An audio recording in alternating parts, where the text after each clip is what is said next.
In the flickering light of a Copenhagen street lamp, a figure paces back and forth on cobblestone streets, shoulders hunched not against the North Sea wind, but against the crushing weight of possibility itself. This is Søren Kierkegaard in 1844, just months after publishing The Concept of Anxiety, walking the city where he'll spend all but a handful of his 42 years wrestling with a question that still haunts us today. What if the very thing we try to medicate, manage, and escape, our anxiety, is actually trying to tell us something essential about who we are?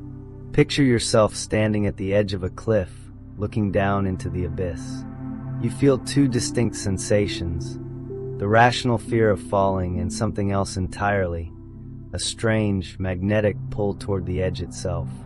That dizzying moment when you realize you could simply step forward into the void, not because you want to die, but because you possess the terrible freedom to choose. Kierkegaard called this the dizziness of freedom, and he believed it was the most profound psychological insight anyone could have about human existence.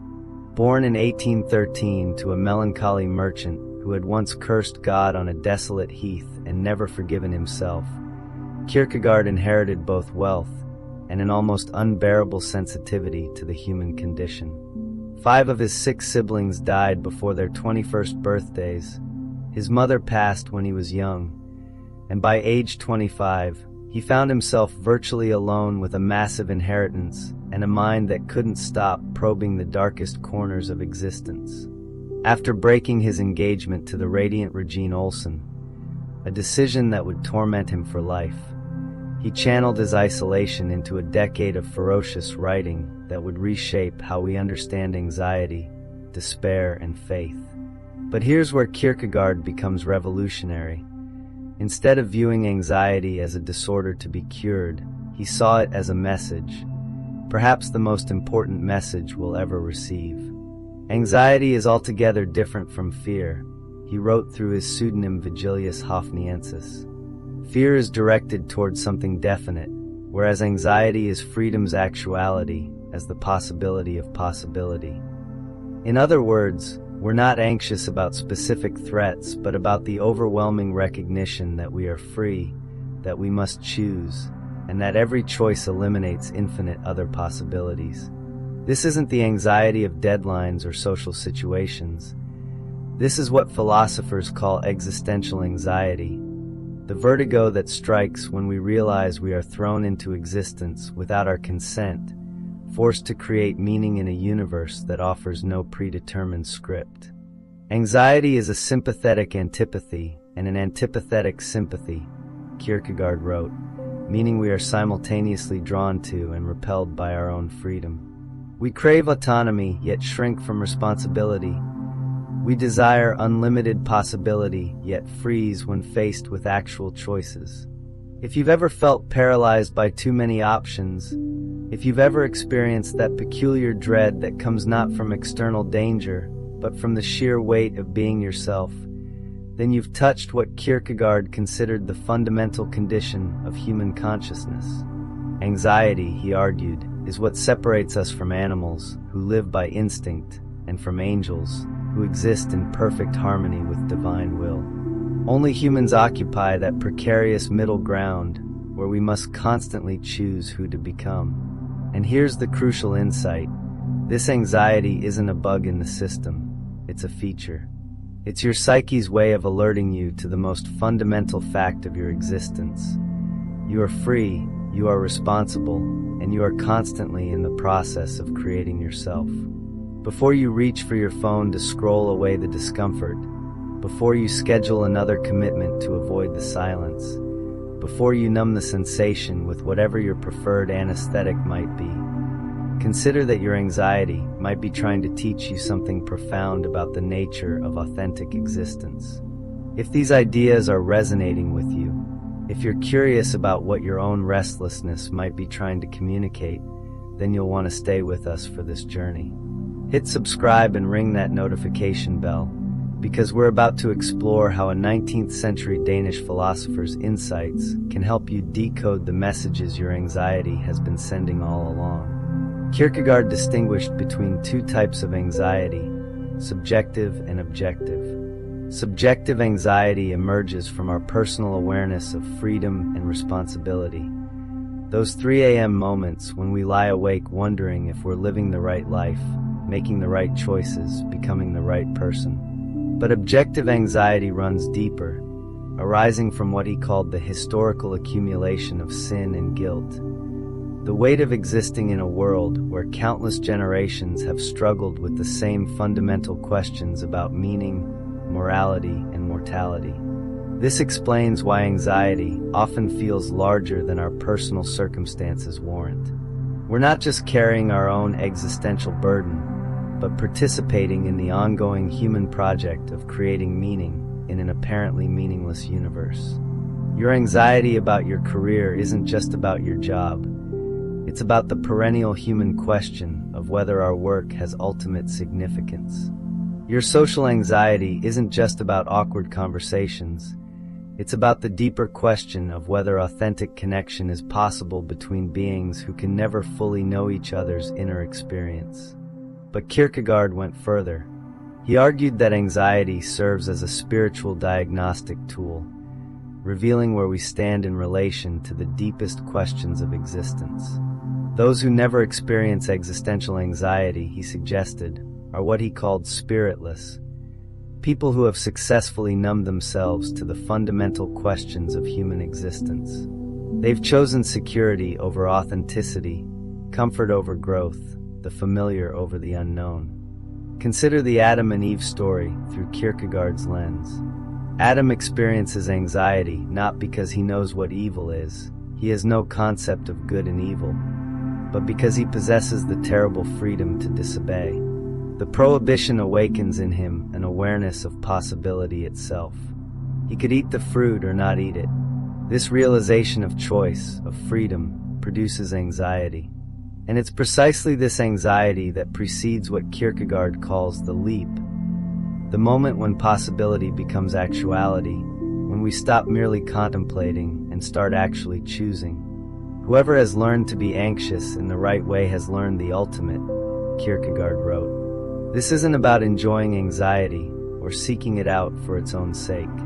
It's about recognizing anxiety as what he called freedom's actuality, the emotional and psychological signature of our capacity for self-creation. When you feel that familiar knot in your stomach before making a significant decision, when you lie awake worrying about the future, when you feel overwhelmed by the sheer number of paths your life could take, you're not experiencing a malfunction. You're experiencing the cost of consciousness itself. Modern psychology has largely pathologized what Kierkegaard saw as potentially transformative. We speak of anxiety disorders, generalized anxiety, social anxiety, all conditions to be managed, medicated, or eliminated. But what if some of our anxiety is actually healthy? What if it's our psyche's way of preventing us from sleepwalking through our one wild and precious life? This doesn't mean we should romanticize clinical anxiety disorders or suggest that all anxiety is beneficial. Kierkegaard himself distinguished between what he called educating anxiety, the kind that awakens us to deeper truths about existence, and the demonic anxiety that can paralyze and destroy. The key difference lies in how we respond to the anxiety we experience. Do we flee from it immediately, seeking any available distraction? Or do we pause, breathe, and ask what this feeling might be trying to teach us? Kierkegaard believed that properly understood anxiety could serve as a guide toward what he called the religious stage of existence, a way of being that transcends both the aesthetic life of immediate pleasure-seeking and the ethical life of duty and social conformity. In the religious stage, we learn to live with uncertainty, to act without guarantees, to choose ourselves fully while acknowledging that we can never achieve perfect knowledge or control. Think about the last time you experienced significant anxiety. Beneath the surface discomfort, what was the anxiety about? Was it revealing something about your deepest values? Was it highlighting a gap between who you are and who you feel called to become? Was it alerting you to the fact that you've been drifting rather than choosing, conforming rather than creating, consuming rather than contributing? Anxiety is the dizziness of freedom, Kierkegaard wrote, but he also suggested that this dizziness could become a kind of spiritual vertigo that opens us to transcendence. When we realize that no external authority, not society, not tradition, not even reason itself, can make our fundamental life choices for us, we experience both terror and exhilaration. We are, in Sartre's later phrase, condemned to be free. But Kierkegaard saw this condemnation as simultaneously a liberation and an invitation to authentic existence. This is why he argued that anxiety is actually a precondition for faith. Not faith as mere belief in propositions, but faith as what he called passionate intensity in the face of uncertainty. When we can no longer rely on external guarantees, when we've exhausted the possibilities of objective proof, when we stand naked before the abyss of existence itself, we face what Kierkegaard called the leap. This leap isn't irrational, it's transrational, a movement beyond the categories of reason into the realm of lived commitment. Your anxiety, then, might be trying to tell you that you're approaching such a leap. Perhaps you're realizing that your current life trajectory isn't aligned with your deepest values. Perhaps you're awakening to the fact that you've been living someone else's script rather than writing your own. Perhaps you're beginning to understand that authentic existence requires risking security, comfort, and the approval of others in service of something you can't yet fully articulate, but somehow know to be true. Kierkegaard wrote about anxiety not as a distant academic observer, but as someone who lived with what he called the sickness unto death, a profound melancholy that accompanied his awareness of existence's tragic dimensions. He knew firsthand the weight of freedom, the burden of consciousness, the cost of refusing easy answers to life's hardest questions. Yet he also discovered that this very anxiety could become, paradoxically, a source of liberation. He who is educated by anxiety is educated by possibility, he wrote. Unlike those educated only by actualities, by what has already happened, by established facts, by the given world, those educated by anxiety learn to live in the realm of the possible. They develop what he called the courage to be oneself, the willingness to become individuals rather than mere specimens of humanity. This education by anxiety is necessarily solitary. No one can experience your anxiety for you, just as no one can make your fundamental life choices for you. But this solitude isn't isolation, it's the precondition for genuine relationship. Only when we've learned to stand alone with our anxiety, to face the dizziness of freedom without immediately seeking escape, do we become capable of authentic connection with others who have undergone the same existential education. As our time together draws to a close, let me leave you with this invitation. The next time you feel anxious, before reaching for your usual coping mechanisms, pause and listen. What is your anxiety trying to tell you? What possibilities is it revealing? What choices is it illuminating? What aspects of yourself is it calling into existence? Your anxiety isn't your enemy, it's your wake-up call. It's the price you pay for being human rather than a machine, conscious rather than unconscious, free rather than determined. In a world that increasingly offers us endless distractions from the fundamental questions of existence, your anxiety might be the last thing standing between you and a sleepwalked life. So embrace the dizziness. Trust the message. Take the leap.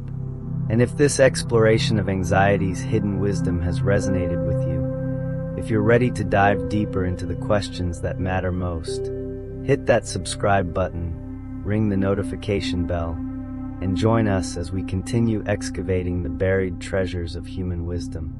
Because in a world full of easy answers, the hardest questions remain the most essential ones.